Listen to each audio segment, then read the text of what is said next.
أتونا النبي نككفدا كندا يوكين أستراليا السلام عليكم ورحمة الله وبركاته خبجم توتا جالتم توتا إلمان يوتيوبي كي جلتي أرقمتنو أورو مليون جاتمني ترباتمني مليون جاتم ترباتما قلت يوتيوبي كان جل جريتشون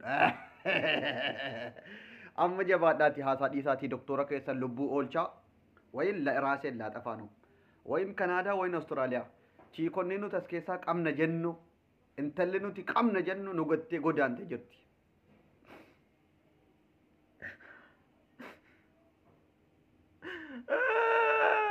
وين دراسولين جبادا أنس كايرو كيسا نباسا كندا أستراليا وين أمريكانو مفلقو فايزا إلياس رغا دبچوداف بغربين بيا بقا كنا كيسا بتلاي سوما دفاجرو كنا اتفا نغادان بيا بقا كنرا كرا بيا مالي جدم بيا انتنيت نغان ديمتي بريدو كينيا وانتنا مقدسيسو ينيا لئلت يكايرو قنجو غازت استو كينيا جنينو تسي أبدني إمن مانترو رفني سلالا أتو تينيو غراجة باتي چكنش بمهدش امباچن مقوطاطر آقتونال أما مال أبا كينيا قونا بچره كينيا قروري كينيا فايزا إلياس غازت استو كينيا چوچي كينيا وانت جنتين سفارسنو هنجرو نغتي ديمون كي غرو دولا غودانو رتي كگيسي اچي تولچاو سين دنگد نغتي ديمتي جچا كنا نو جتي تلي بغربين بيا ركو سن كيسا بسباس جتي تولچاو سين اكس نو جتي واقايو ولتنو افيدو جود خيرو بيا ركو حد كيسا باتي كل جچو كيتي فيس ان اكا دكتور توكو بيا دكتور عبد السيم بيا چاينا تو غدا دمي توربو بلتني هنيا دنغوري امته سانيتيف جدني دفاني كيسا تاني برسيسا جيرانو اكبت بيا ركو جتا بيا بقى جدما مال بيا ركو متي نو اف بيا ركنو لي كيسا اكسن جدما دولچا ام ما كبجونا دبه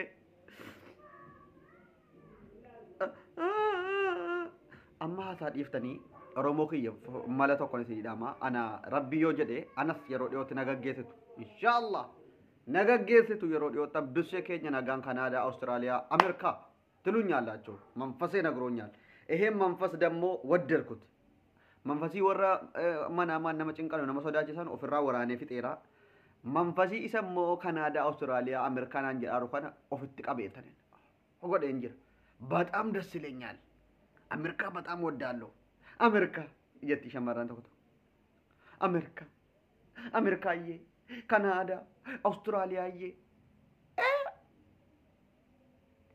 እውነትሽን ነው በቅርቡ አብዱሴ ወደ አውስትራሊያ ወይ ወደ ካናዳ መሄድ አለበት የምትሉት እስቲ ዱአይና ወዳ ካይሮ ከሰተ ወጅኒ ወጋሜ ከቱሬ ረዱጋ ዱበቹ እዚህ ላይ አላረጀንም አስረት እንዱሎምኔ ኖቲ እንዱሎምኔ አላረጀንም አንስን እንደበረ አስረት ሬፈረንስ ቢፈለ መንባፍነ አቱመን ካይሮ ከሰታ ላይቭ ዳንስኒ ወጅን እዩ ህንጮምኔ ቀሎ ቅሌ ሲፈደሰ ቦኮ እንታኔ እንቱሬን ሐረገሩ በርሜሊ ፈያንታኔ ጉደዴ kana booda mo waggashan nadhayo nas keessa jiraate bakka ulee qabadhe geezaraadhaan deemu kooti jechuudha kanaafuu na baasa du'aa godhaati du'aayin du'aa kaasa waan jedhaniif yaa rabbi abdusee keenya wada awustiraaliyaa wada kanaadaa wada ameerikaa wusado fuudhi achi kaayiroo keessaa fataa jedhee dhaqee haa hojjetatu haa baratu barumsasaa jedhaati du'aa kadhaa du'aayin dullaa kaasa assafaata injibal maknaataa alqalli demani wayin kalaas faayidaa Iliyaas nu gattee deemte dhugaa an shamarran gaafa sinna biraa baatu himimmaan qabachuun adda faayidaa Iliyaas gaazexeessitu eessa jirti yoo jedhan kaayiroo doktor Abdusee bira jirti jedhama ergasi amma kanaadaa jirti gaafa jedhamu eenyuun himannare maalin inni nagar eenyuun himannu amma gaazexeessitu shamarran bareedduu as keessaa hin qabnu kana booda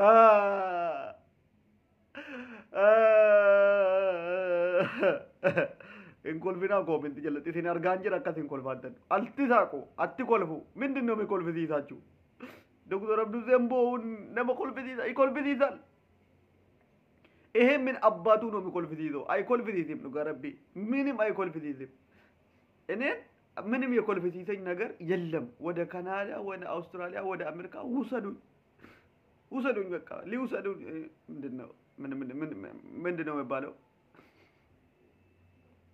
አታዘደኝም ውሰዱኝ በእናታችሁ በቃ በጥያራ ውሰዱኝ። ጥያር ላኩልኝ። ጥያር ነው ምንድን ነው?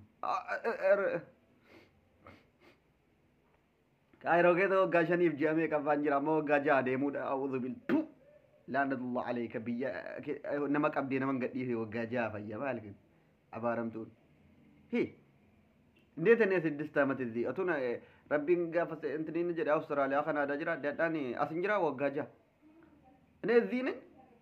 የአብዱስ ተው ወደ አውስትራሊያ ወደ ካናዳ ወደ አሜሪካ ንከው ቺኮችን እዛ ውሰዳቸው። namni keenya immoo rakkoon Oromoo ispoonsara walii ta'uun beeku dubbiidhaan hojjetti garuu haa ta'u akka itti waliif ispoonsara walii ta'an Oromummaadhaan utuu hin taane firummaadhaan fira qabaachuu qabna jechuudha nuti. Yoo fira achi hin qabne asuma keessatti dulloomna jechuudha. Oromummaadhaan wal baasuu utuu hin taane firoomaan yoo fira tokko ati Awustiraaliyaa Kanaadaa qabaatte firri kee qacceen keetii Awustiraaliyaa jiraataa jechuudha. No indii aynan nagar dammoo idabbiraati.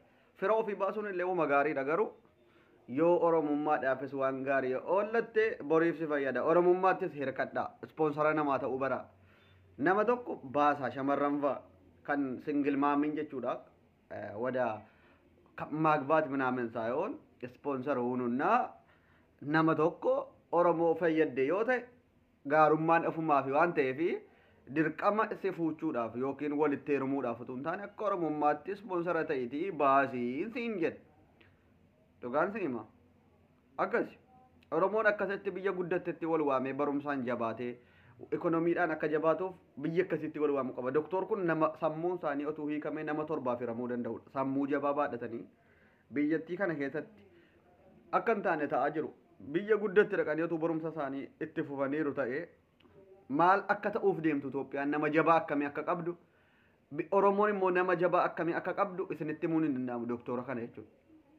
Gurbaan kun rabbiin sammuu guddaa kenneefii ka'ee hixaa dhabsiise. Hixaa biyya guddaa dhaqanii baratanii biyya ofiitiif waan guddaa godhanu kana qofattiidha rakkoon doktor Abdus malee beekumsaan dubbiidhaan sammuudhaan of jajuuf otoo hin taane rabbi uumee qucci godhee kenneef. Garuu maal godha nama as keessaa nu baasu qofitti dhabuutu as keessatti nu ajjeesaa. Mee otuu kana caala dulloomne sammuun keenya waa qabachuu hin didin. Otuu doktor Abduseen kun kana caala dulloomanii sammuun isaanii kana achi waa qabachuu hin dhabin. An dur waa'ee sammuun koo kun waa yaadachuu waan waggaa 7-8 akka amma sa'aatii 2-3 isinitti hima ture. Amma garuu dulloomaan deemaara. Dhiisaa itti fayyadama. Taxaqamuubbiin ehee doktor laay. Natti fayyadamaa doktora keessan kana biyya as keessaa kana biyya dalagaan hin jirre biyya waa tokko hin jirre dulloomaa jiru kana asii itti fayyadamaa laayikii 25,000 walakkaan barbaada na galatooma ulfaadha.